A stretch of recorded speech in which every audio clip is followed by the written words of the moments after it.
दोस्तों नमस्कार, मैं आपका भाई। तो चलिए मैं आज आपके लिए लेकर आए हैं लाभ और हानि, है ना। इससे आपको सिंपल सिंपल क्वेश्चन हम बताने का प्रयास करेंगे कि लाभ किस स्थिति में होगा, हानि किस स्थिति में होगा और लाभ हानि कैसे निकाला जाएगा, है ना।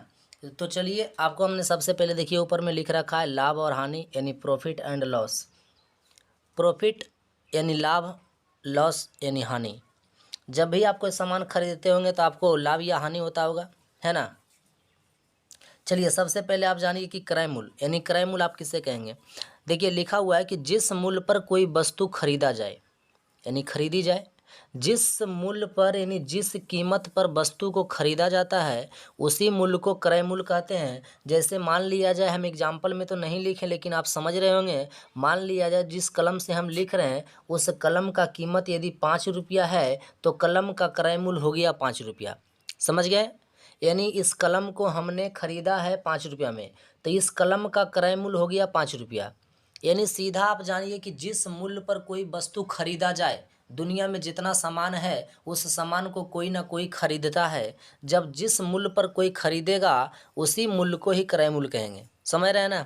आप शर्ट पहने होंगे, शर्ट भी आप खरीदे होंगे, मान लिया जाए 300 में, तो 300 रुपया आपका शर्ट का क्रय मूल्य हो गया। शर्ट मतलब समझ रहे हैं ना, जो आप शर्ट पहने हुए हैं, समझ रहे होंगे किसकी बात हम कर रहे हैं। मान लिया जाए आप मोबाइल में मेरा वीडियो को देख रहे हैं, तो मोबाइल को आपने खरीदे होंगे, है ना। तो किस मूल्य पर खरीदे होंगे। कोई भी व्यक्ति 5,000 में खरीद लेता है, कोई 10,000 में, कोई 15,000 में, इससे भी महंगा मोबाइल होता है, आप जानते होंगे।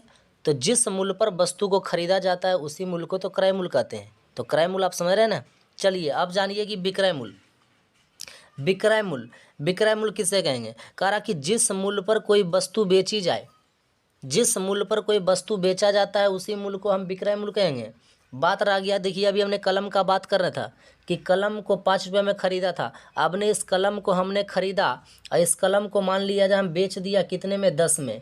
समझिए 5 में खरीदा था और 10 में बेच रहा। तो जब मैं 10 में बेच रहा हूँ तो चलिए यहाँ देखिए ये विक्रय मूल्य हो गया। कलम का विक्रय मूल्य कितना हो गया, तो 10 रुपया हो गया। अब यहाँ ये आपको नहीं देखना है कि क्या हुआ नहीं हुआ, आपको सीधे भी समझना है कि क्रय मूल्य और विक्रय मूल्य किसे कहते हैं। तो जिस मूल्य पर वस्तु को खरीदा जाता है उस मूल्य को क्रय मूल्य, और जिस मूल्य पर कोई वस्तु बेचा जाता है उसे विक्रय मूल्य, है ना। यानी हम 5 में खरीदे 10 में बेच दिए। देखिए कम में खरीदा ज़्यादा में बेचा तो लाभ होगा यहाँ पर। अगर हमने 10 में खरीदता और 5 में बेचता तो बताइए हाँ हानि होता। लेकिन ऐसा बहुत कम होता है ना। हानि में कोई भी व्यक्ति अपना सामान को बेचना नहीं चाहता है, सब व्यक्ति अपना लाभ के लिए ही काम करता है ना। तो आप क्रय मूल्य विक्रय मूल्य समझ गए होंगे। चलिए अब जानिए कि लाभ बराबर क्या होगा। आप फार्मूला लगाएंगे कि लाभ बराबर क्या होगा। तो आप जानते हैं कि लाभ बराबर, देखिए लिख दिए हम, विक्रय मूल्य माइनस क्रय मूल्य। देखिए यहाँ लिखा हुआ विक्रय मूल्य, जिस मूल्य पर वस्तु को बेचा जाए, यानी 10 में हमने बेच रहा और जिस मूल्य पर वस्तु को खरीदा जाए उसे क्रय मूल्य कहते हैं ना। तो क्रय मूल्य यानी कलम को हमने 5 में खरीदा था, तो बताइए कि अगर यहाँ लाभ होगा तो लाभ कब होगा व्यक्ति को, आप जानते हैं कि जब कम में खरीदेगा और ज़्यादा में बेचेगा तभी ना लाभ होगा। तो ज़्यादा में देखिए बेच रहा 10 में और कम में ख़रीदा था, तो देखिए 10 आपका क्या लिखा हुआ है, ये विक्रय मूल्य लिखा हुआ है। और कम देखिए ये 5 जो है ये क्या लिखा हुआ है, तो क्रय मूल्य। यानी 10 में से 5 को क्या करेगा, घटाएगा। सीधा जान गए आप कि विक्रय मूल्य में से क्रय मूल्य घटाएंगे, है ना। तो लाभ बराबर हमने देखिए यहाँ लिखा विक्रय मूल्य माइनस क्रय मूल्य। आपको याद रखना है कि लाभ बराबर क्या होता है, तो विक्रय मूल्य माइनस क्रय मूल्य। एक आपसे यहाँ पूछा जाता है कि प्रतिशत लाभ बराबर क्या होता है।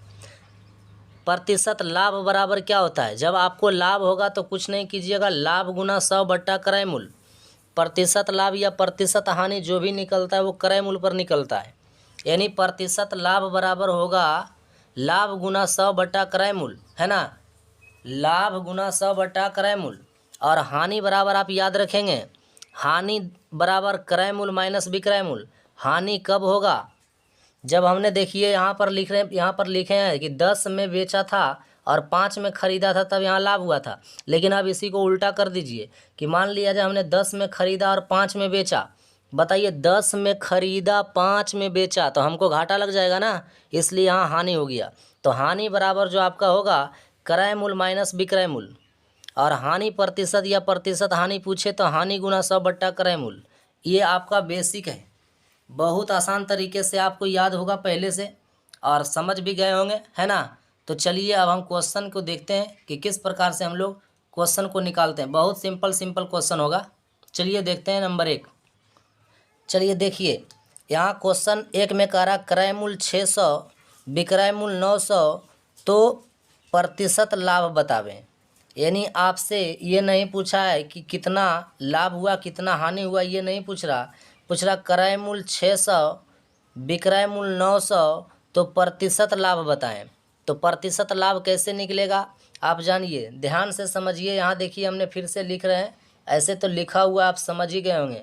क्रय मूल्य आपका दिया हुआ है कितना 600, है ना, और विक्रय मूल्य देखिए दिया हुआ है कितना 900। अब देखिए यहाँ 600 में खरीदा और 900 में बेचा, तो क्या हो रहा, लाभ हो रहा। और क्वेश्चन में भी बोला है कि लाभ प्रतिशत या प्रतिशत लाभ, तो लाभ हुआ होगा तब ना प्रतिशत लाभ पूछा। तो लाभ बराबर आपको फार्मूला क्या हो जाएगा बताइए, 900 में से 600 घटेगा, यानी विक्रय मूल्य माइनस क्रय मूल्य होगा, है ना। विक्रय मूल्य माइनस क्या होगा, क्रय मूल्य होगा, है ना, समझ रहे होंगे।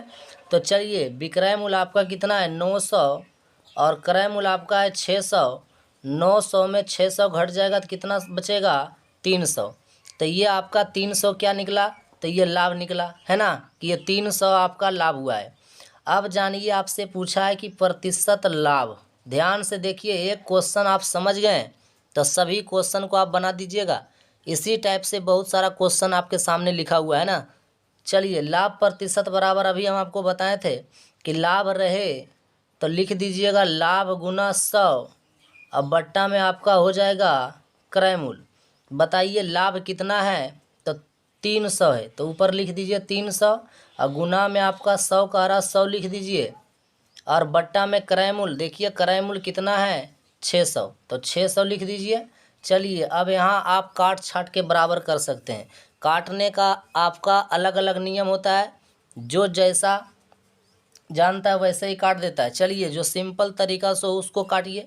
चलिए देखिए आप ध्यान से, 3 से 300 को 600 काट दिए, 300 से 600 कितना बार में, 3 दूना के 6 बार में, और 2 से काट दीजिए 100 को, तो 50 दूना 100। बताइए कितना प्रतिशत हो गया, तो 50% हो गया, है ना। यानी 50 बार में कटा है तो क्या हो गया 50%। तो बताइए इस क्वेश्चन को समझ गए होंगे आसान ढंग से।